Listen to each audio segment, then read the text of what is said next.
Well, hello and welcome back. Oops, sorry, let me mute this. Welcome back. It's Roger Royce, the host of the 10,000 Startups podcast.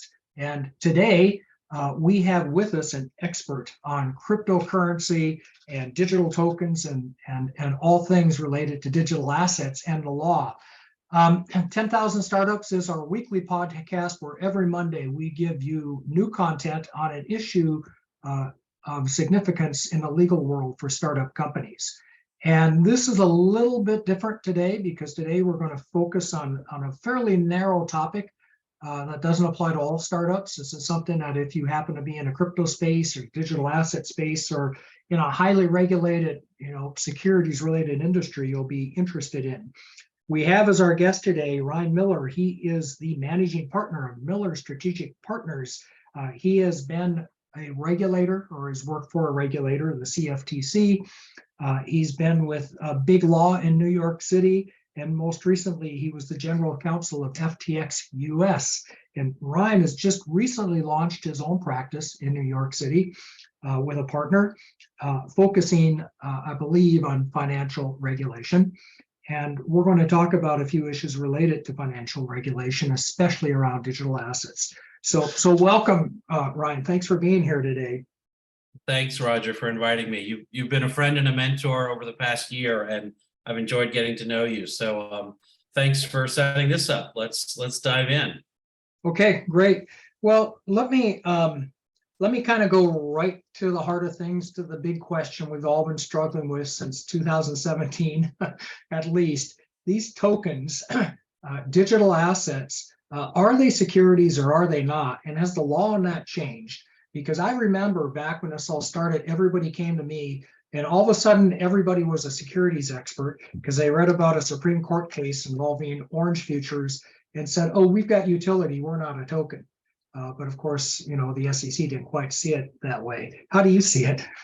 Yeah, so Roger's raising the question that's been asked and asked again. Is a digital asset some type of financial product or contract? And if it is how is it categorized for regulatory purposes?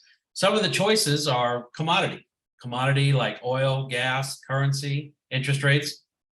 If it is a commodity, then transactions involving these tokens are largely unregulated until you get to things like options, futures, swaps, and derivatives. That's a bit technical and detailed. However, if they are securities or the transactions involving these tokens are treated as securities transactions, they become subject to the full panoply of the United States securities laws to the extent you've got a US person involved. And so how has the analysis been coming together? From 2017 through to 2020, 2022, the SEC has been fairly consistently bringing enforcement cases along with some speaking guidance from their chairman and different staff members, but enforcement cases alleging that different sales and styles of sales are securities transactions. Some of the factors they have looked for really try to look at the fact pattern involved in a token, what's it used for, what the company is saying or the issuer is saying they're raising the money for, and if it's offered as some type of investment. A couple other facts that they do beyond that is the company promoting a secondary trading market in this product such that it looks like they're promoting a securities-like trading environment for the product. The question has been asked again and again, and it's still being asked, so are they securities or not? And I believe pretty firmly that there is certainly a bucket that are definitely not securities. Even the SEC chairman has said that Bitcoin is not a security, and that the good news there for a lot of entrepreneurs working in this space, Bitcoin and many have said Ether and many think many other tokens are not securities, and so you don't have to worry about tripping up the securities laws when transacting in those. The SEC has walked that back a bit recently, mostly from the chairman's office, and really just focused on Bitcoin is not a security, and they've been reluctant to really go further than that. The market, however, does not view many other tokens as securities. Can we pause on that for a second? Yeah. Sorry to interrupt. So the reason, as I understand it, that Bitcoin's not a security is really because it's so widely traded. It's more like a currency. And you can't really say you're relying on the efforts of some company to make your Bitcoin worth a lot of money. There is no company, right? You're really just relying, you're not relying on anybody. It's just a market issue, just like a currency. Yeah, I think without deep diving on the names of cases and Supreme Court precedent, the SEC is looking for, have we got an investor giving their money or capital to a third party who's going to go do something, usually a pool of money, so many investors, and try to generate a return on that investment of capital or money. With Bitcoin, we don't have an issuer. You're buying it almost always. You're buying it from other parties. You might do some mining or proof of work consensus mining and earn rewards that way. But the more important point about Bitcoin is it's decentralized. And one of the SEC's division directors gave a speech several years ago. It was Bill Hinman, and he talked about decentralization being an important factor as to whether or not these ecosystems and their tokens implicated the securities laws. With Bitcoin, you cannot point to a central actor, a central governing authority. And if you pull out of that speech from then SEC Director Bill Hinman, you say Bitcoin is clearly decentralized. There's not a central person you're relying on for any sort of profit or return. It's the market price of Bitcoin based on supply and demand for Bitcoin and for what it might be used for that drives the price. Interestingly, that speech addressed Ethereum expressly and included Ethereum in that bucket of being sufficiently decentralized such that transactions were not implicating the securities laws. Decentralization and the extent of decentralization involved in a project is not something we dig out of traditional securities law analysis. It was a relatively new concept coming from that speech. And we've seen SEC staff, as they continue to go down the enforcement path, pull back a bit from the concession potentially that decentralization gets you out of the securities bucket and leaning more heavily into, is there an investment? Does it look like you're relying on the efforts of a third party to generate a return? And this has really been a core point of focus for the SEC in their digital asset enforcement. Yeah, and you have to, it's such an odd analysis, because if you start going down that path, you have to be careful, because look, if I invest in a timeshare and I hope that it goes up in value, I don't know, I think maybe I failed that SEC test. I mean, alternative assets generally, you could say collectibles for sure. Collectibles and art look a lot more like traditional investment products than many other things. You invest in maybe a boat even. It's not really worth much unless you've got an ecosystem of boat services around it. So yeah, I mentioned data points earlier. So let's talk about a case that's active. The SEC sued a company called Ripple Labs, and many of your users will have heard of it, many might not. But in that case, the SEC alleged that Ripple was selling these tokens called XRP, and that they were doing so to raise capital for their business. Thus, the tokens were securities. The tokens, in fact, are designed to be used on a network, and a network that's used to transfer value internationally, almost a new type of global payment system. And the tokens are useful for accessing and engaging in transactions on that network. That's been the company's position sort of historically and throughout. A court found, at Southern District of New York, a district court judge found that the sales by Ripple of XRP on a programmatic basis through security or through crypto exchanges were not securities transactions. The case is still pending and remains ongoing for many other issues, and the SEC might appeal this specific finding. But we do now have a court that has said, because those sales were on a programmatic basis on crypto exchanges, and the buyers likely did not know they were buying from Ripple, the buyers were not deciding to invest in anything that Ripple might have been selling or doing. It's an interesting case. It's probably the best data point we have in terms of what does a judge think on this question of when does a sale implicate the securities transactions involving a digital asset. And the case is still ongoing. And so I think it's one to watch, but it is an interesting data point. Probably the first time we've had a judge push back against the SEC enforcement complaints a little bit.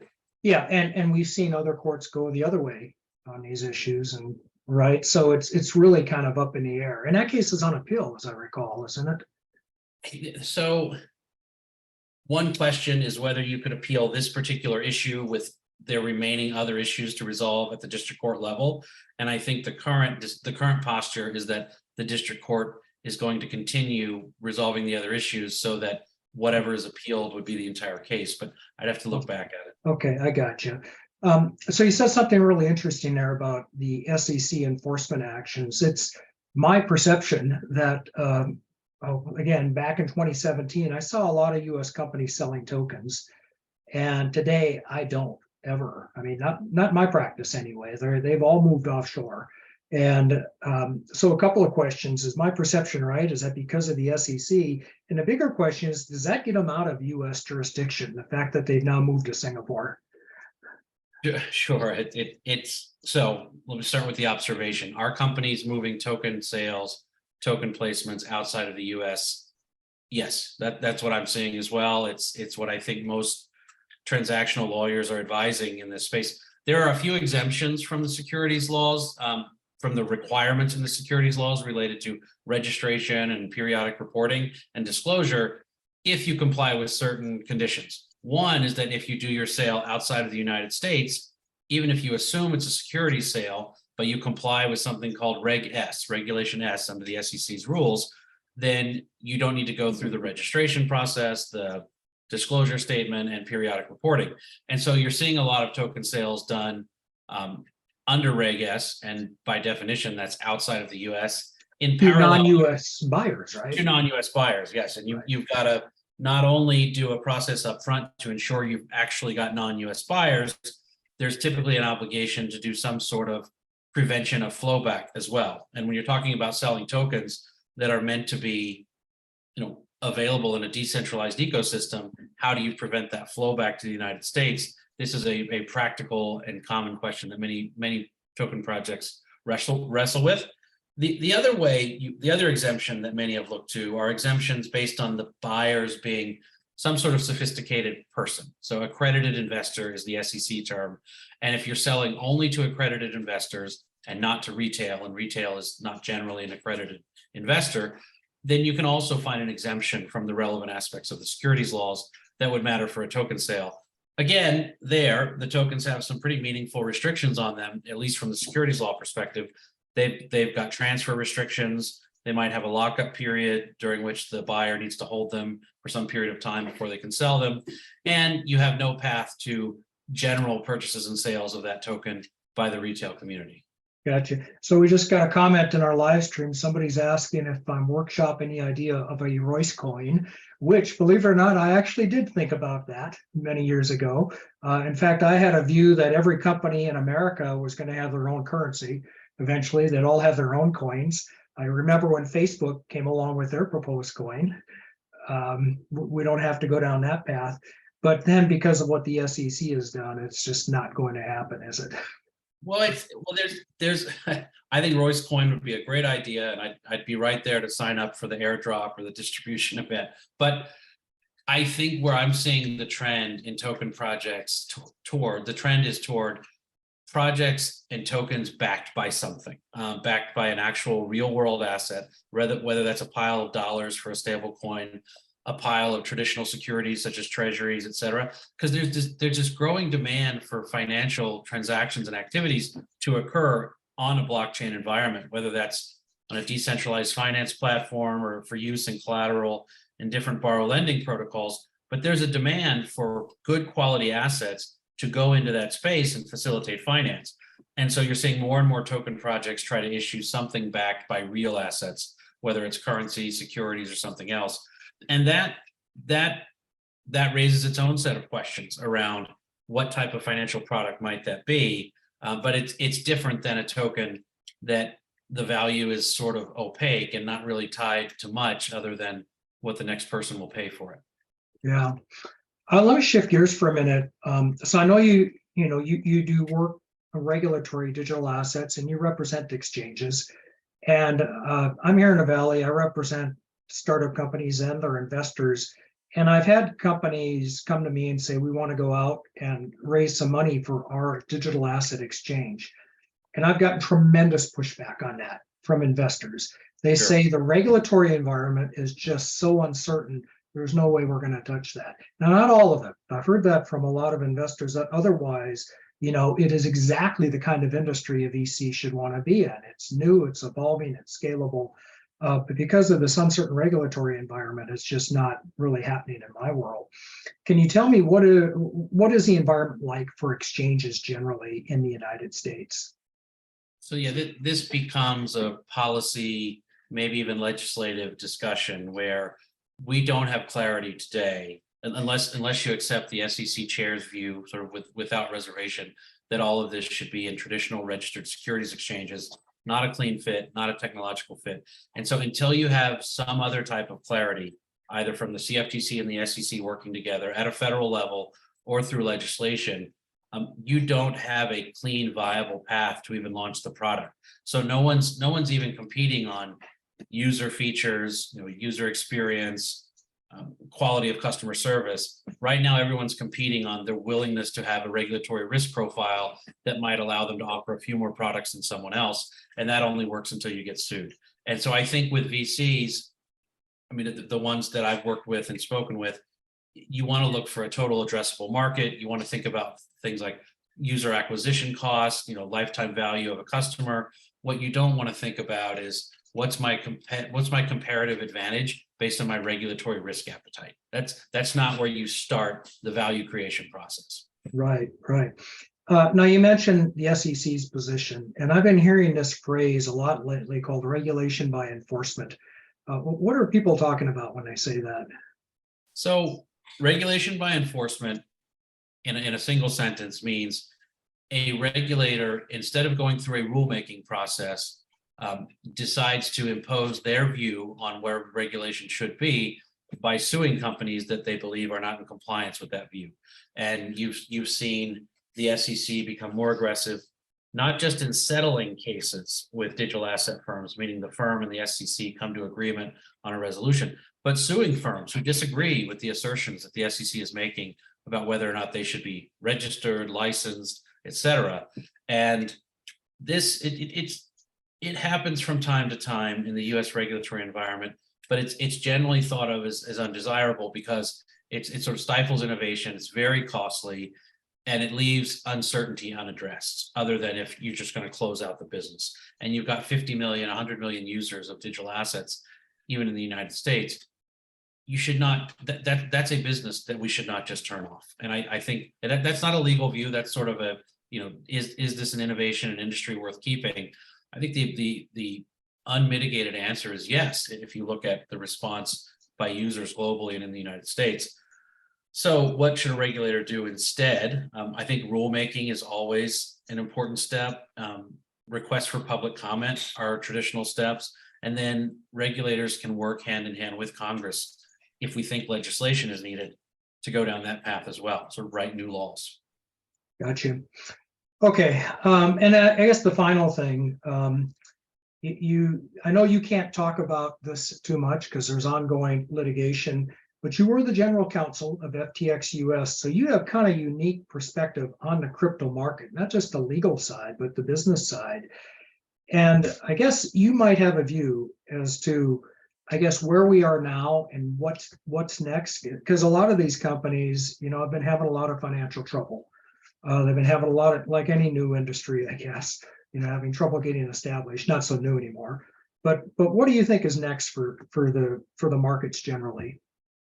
Yeah, I mean, I grew up as a trading and markets attorney. I think we had a lot of transactional activity, financial activity around these tokens.